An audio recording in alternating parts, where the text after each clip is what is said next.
পুরুষ কিসে আটকায়? কেউ বলে রূপে, কেউ বলে গুণে, আবার কেউ বলে রূপবতী চাইতে ভাগ্যবতী হওয়া জরুরি। আবার কখনো কখনো তো এটাও শোনা যায় যে পুরুষ মায়ায় আটকায়। আসলে পুরুষ আটকায় কিসে? এক দেশের এক রাজা ছিল। তার এত ধন সম্পত্তি থাকা সত্ত্বেও তার জীবনে মনে হচ্ছে ভালোবাসার অভাব। তাকে একা একা বোধ হচ্ছে। তাই সে আর এক দেশের এক রাজকন্যাকে বিয়ে করে আনলো। বিয়ে করে আনার পরও তার মনে হচ্ছে তার জীবনে ভালোবাসার অভাব।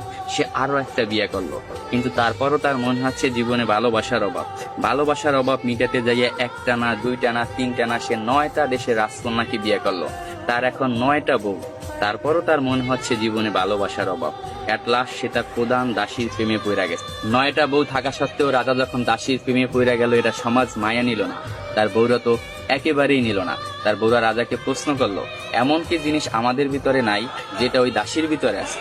আপনার যদি বউ দরকার হয়, আপনি অন্য কোনো রাজার মেয়েকে বিয়ে করবেন, আপনি দাসীকে কেন বিয়ে করবেন? তখন রাজা বলল, 9টা বউ থাকা সত্ত্বে আমি রাজা হইয়া দাসীর কেন প্রেমে পড়লাম, এটা শুধু আমি তোমাকে না, পুরো বিশ্বকে দেখাবো। এটার জন্য আমি কালকে বড় একটা অনুষ্ঠানের আয়োজন করা হবো। ওই অনুষ্ঠানে আমি প্রমাণ করাই দেব আমি রাজা হইয়া কেন দাসীর প্রেমে পড়লাম। পরের দিনকে একটা বড় অনুষ্ঠানের আয়োজন করা হলো। ওই অনুষ্ঠানে 10টা থালা ছিল। 10টা থালা 10 রকমের সম্পদ দিয়ে ভরপুর ছিল। কোনোটায় টাকা, কোনোটায় সোনা, রূপা, হীরা, মুক্তা ইত্যাদি ইত্যাদি দিয়ে 10টা থালা ভরপুর করা হয়েছে। 10টা থালা ভরপুর করার পর রাজা সবাইকে বলল, এই 10টা থালায় 10 রকমের সম্পদ আছে।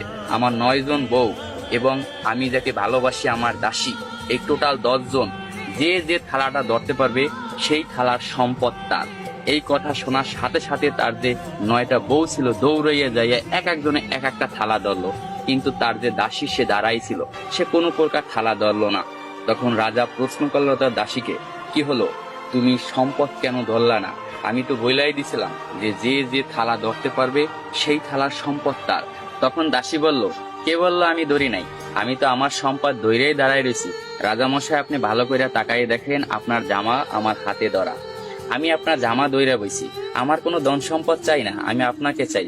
আমি যদি আপনাকে পাই, এরকম ধন সম্পদের আমার অভাব হবে না। আমি কিছুই চাই না, শুধু আপনাকেই চাই। আমি তাই আপনার জামা দইরা দাঁড়াই রয়েছি। তখন রাজা অর্থ হাসিতে হাইসা পড়লো এবং সবাইকে বলল, দেখো রাজদরবার বাসীরা, তোমরা সবাই দেখো, রাজার 9টা বউ থাকা সত্ত্বেও রাজা কেন দাসীর প্রেমে পড়ছিল। আসলে পুরুষ কখনো টাকা, পয়সা, রূপ, যৌবনের মায়ায় পড়ে না। পুরুষ আটকে যায় নিঃস্বার্থ ভালোবাসা। পুরুষ তাই নিঃস্বার্থ ভালোবাসা। পুরুষকে যে নিঃস্বার্থ ভালোবাসবে, পুরুষ তারই হবে, শুধুই তার।